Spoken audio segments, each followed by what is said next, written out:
Welcome to Heriot-Watt Heritage Trail, recorded by Professor Patrick Corbett. On this trail, you will find out more about our origins in a room in Edinburgh's Old Town and our journey to become Scotland's most international university. Find out more about Heriot-Watt's heritage and links in the centre of Edinburgh with the likes of Watt, Geddes, Mears, Spence and Spark. 1. Panmure House, home of Adam Smith.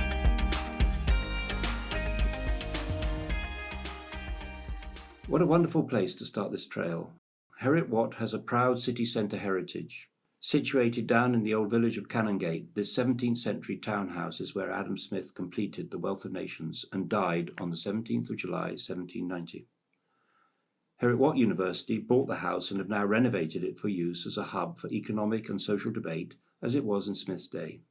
In the theory of moral sentiments, Smith espouses values for an ethically based liberal democratic system, and this was recently reinforced by the 2019 Panmure House Declaration, the first major pronouncement from the building since Smith's time.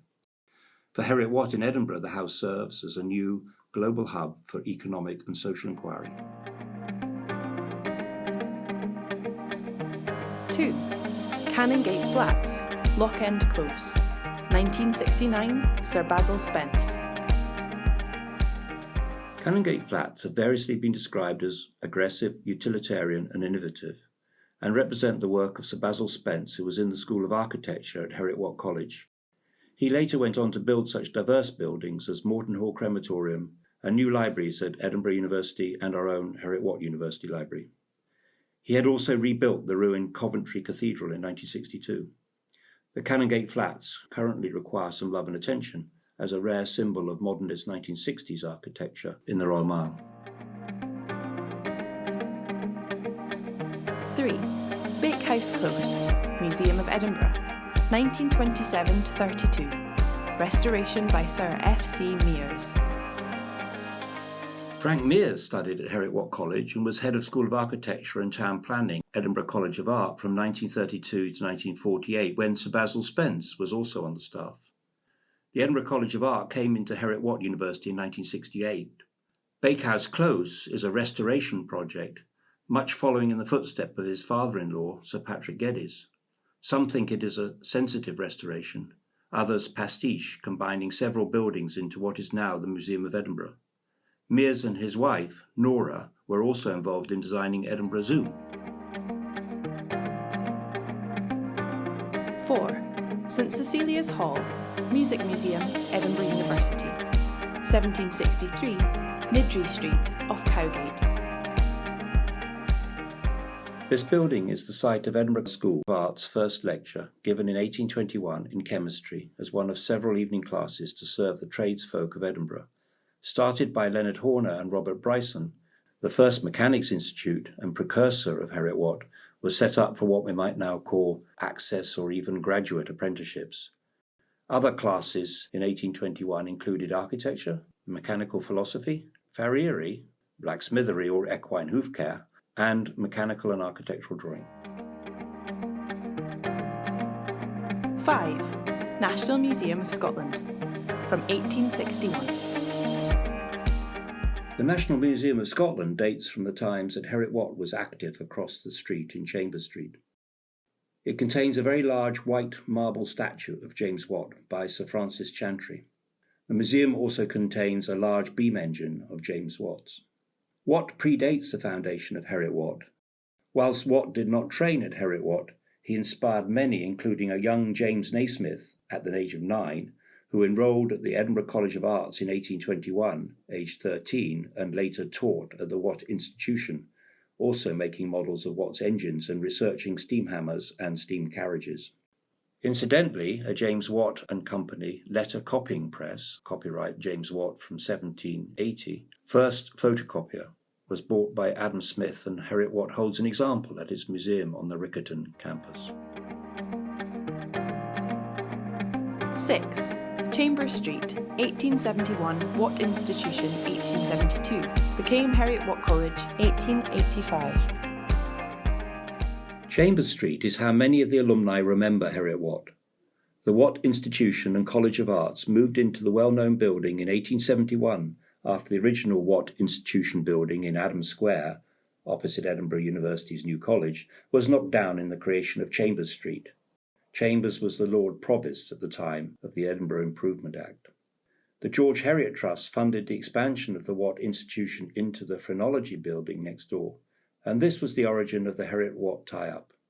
Phrenology is the significance of the bust that you see on the building, have nothing to do with Heriot-Watt, and the combined building became Heriot-Watt College in 1885. Look high above the door and you can see Heriot-Watt College words peeking out from behind Crown Office, the present incumbent.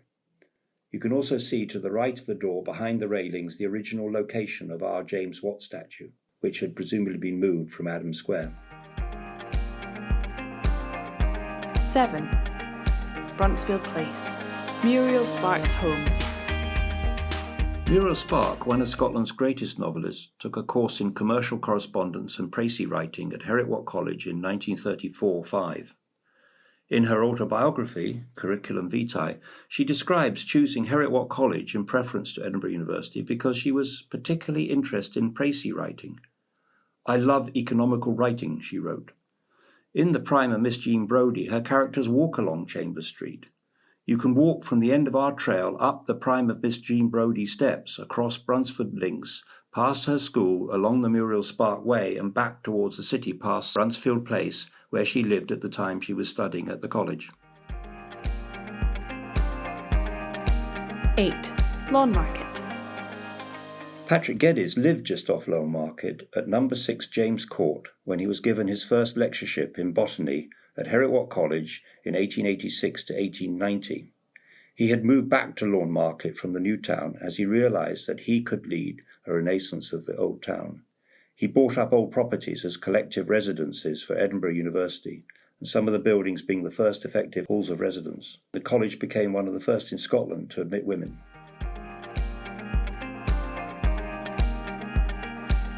9. Patrick Geddes Centre, Lawn Market.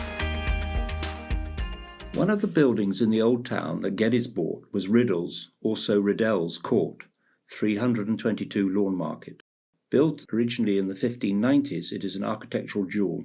It had been used to house a royal banquet for the Duke of Holstein, James VI's brother-in-law, in 1598, for which James Heriot supplied £21 worth of wine. It's adjacent to the residence of David Hume in 1751, and where in 1887 Patrick Geddes held his first summer school, and the building effectively became Edinburgh University's Student Union in 1892.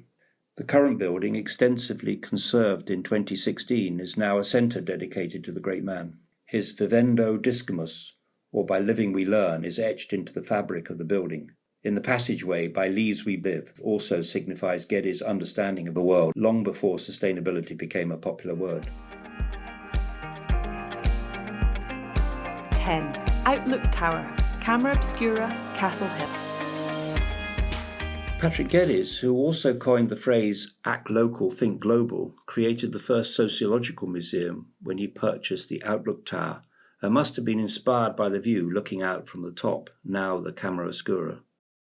In the view from the North Terrace, you can see past the castle to modern Heriot-Watt University, the distinctive white hill that as the Orium Centre marks the campus. He captured his thought in a famous graphic for architectural and planning, the Valley section. I think that he would now place a university in his Valley section, one that his son-in-law so beautifully illustrated.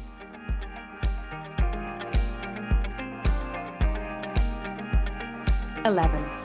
Patrick Geddes Steps.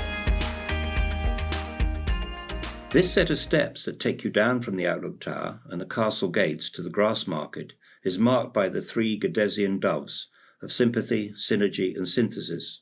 Geddes had these 3 in mind when he approached the remodelling of Mumbai and Tel Aviv as Professor of Civics and Sociology. He believed not to bulldoze all that has come before, but to understand its significance and work to enhance and modernise, particularly with respect to sanitation and health. This strategy led to the Old Town as we see it today.